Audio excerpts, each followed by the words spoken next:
वज़ीर-ए-आज़म शहबाज शरीफ और उनके मलेशिया के हम मनसब दातू श्री अनवर इब्राहिम के दरमियान टेलीफोनिक राब्ता हुआ।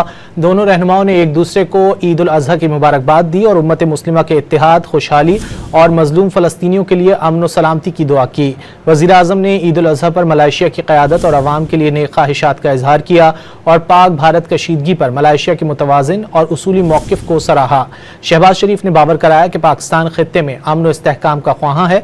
भारत की इश्तियाल अंगेज़ फौजी कार्रवाइयों के जवाब में बरवक्त और फैसला कुन इकदाम नागुज़ीर था। शहबाज शरीफ ने मलेशिया के वज़ीर-ए-आज़म को आगाह किया कि अमरीका और दीगर दोस्त ममालिक की सालसी से जंगबंदी को खित्ते के वसी तर मफाद में कबूल किया। भारत के साथ कश्मीर समेत तमाम तस्फिया तलब उमूर पर बामायनी मुज़ाकरात के लिए तैयार हैं। दोनों रहनुमाओं ने पाकिस्तान और मलेशिया के ताल्लुकात को मज़ीद फ़रोग़ देने के अज़्म का इआदा किया और तिजारत, सरमायाकारी और सकाफ़त के शोबों में ताउन को वुसअत देने पर इत्तेफाक किया। वज़ीर-ए-आज़म ने रवां साल के आखिर में मलेशिया के दौरे की ख्वाहिश का इजहार किया।